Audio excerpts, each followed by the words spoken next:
Hello and welcome to the video, where former United States Army Ranger, aka me, will tell you how to put up absolutely astonishingly high numbers when it comes to your sit-ups. Now if you don't want to massively improve on your sit-ups and leave your peers utterly and completely miserable at their own performance, then this video may not be for you. Now this topic is very near and dear to my heart, sit-ups, because when I first took the APFT, the sit-up, 2-minute sit-up drill, I actually ended up failing.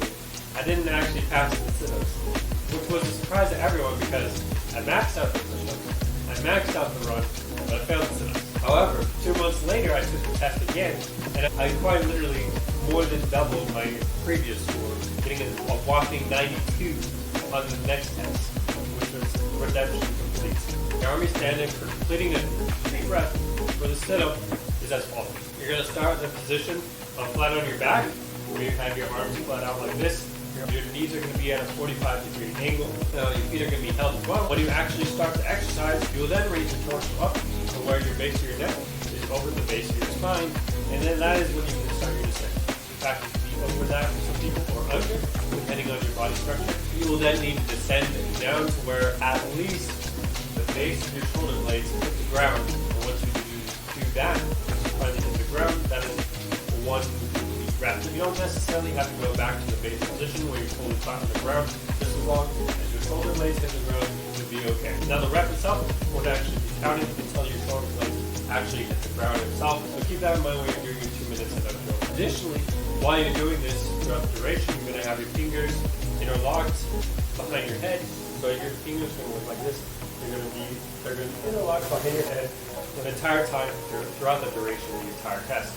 At any given point during the test, if your fingers come apart, then that test will be void and you'll be terminated from the 2-minute sit-up. Additionally, the only authorized rest position is at the top of the rep, where you're at the top where you're in a sit-up position. But if you're going to take any of the techniques I'm going to talk about to heart, you're not even going to need to worry about resting at all. If you guys haven't even taken the APFT or RFT, where you're required to do sit-ups during your test, you may be thinking that you need to train your abs when it comes to 2-minute sit-up drills. While you're partially correct, that's not the major muscle that you need to be working out when it comes to putting up high numbers for the 2-minute sit-up. 80 to 90% of the strength when it comes to a sit-up is going to be coming from the hip flexor muscle as well as your quads, if you're doing it with the correct technique. But even if you're not, your hip flexors are going to have the majority of the load. So that means you need to be training your hip flexors to basically be like iron.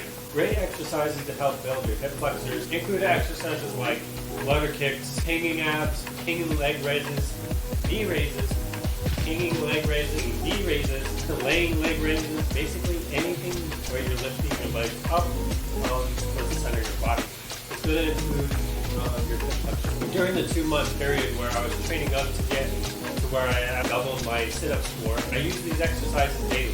I think I went a little too crazy with the flutter kicks. During the 2-month period, I built up to where I could do 400 straight in cadence flutter kicks. So 1, 2, 3, 1. I would do 400 of those. I was determined to get my abs up to where it needed to be, so I could absolutely crush the next sit-up test that I did. When it comes to sit-ups themselves, it's a little different from the advice that I give for my push-up test. During the push-up test, you want to pace yourself so that you can push out a little bit more reps. But when it comes to the sit-up test, I approach it a little bit differently because I'm not necessarily pacing it. What I mean by this is I don't stop. All right, once you start, just don't stop. The more you rest, the more it's going to hurt you. When it comes to putting up big numbers. That's basically why I didn't really cover the rest position when it comes to the sit-up test, because you're not going to need it if you train up to a proper level. You're going to get 80, 90, 100 reps. So when it comes to pacing, just go all out. Just go. Once you start, you don't stop. There are 2 techniques that helped me vastly improve my score over the course of the time. When I was consistently getting like 90s, and then it pushed me over to get to the 100s.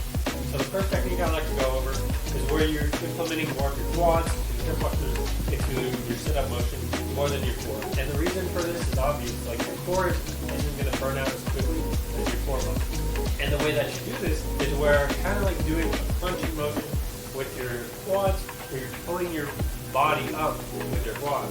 And that should look something like this. Now when you do this with a partner actually holding down your legs, then it'll look like a normal sit-up. Instead of implementing more of your core strength, it's going to implement more of your quad strength, and you're going to be able to bust out a ton more reps. With this technique alone, I was able to bump up my score like 10 more reps out of it, just with this technique alone.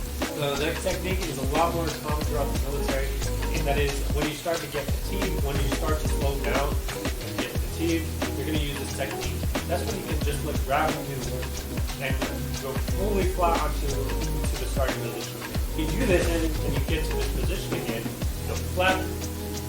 I like to call it the chicken wing because you're going to flap up your arms and try to create momentum going up into the next position. What you're trying to do is you're trying to create as much momentum as possible so that you squeeze out more reps when you get a little bit more fatigue towards the end of the 2-minute drill. Using both of these techniques helped me personally improve my score by 20 reps with just implementing these two alone. Now I say 10 to 20 because each test is different. Your body may be primed differently because there's other factors like sleep, hydration, etc. You're not always going to get the same number, but you're going to get fairly close. If you start implementing these finishers, techniques, and being consistent with these workouts, I guarantee that your sit-ups are going to absolutely explode out of the water, and you're going to be highly impressed with yourself. You're going to absolutely damage all your squad mates' self-esteem. And all that's left to say is go out there and start implementing and get to work. If you thought this video and thought it was helpful in any way, I appreciate it if you guys leave a like, comment in the comment section if you thought I missed anything. That does help me and it supports me in the channel, helps me make more videos like this. Anyways guys, thanks for watching. I appreciate it, and we'll see you guys in the next one.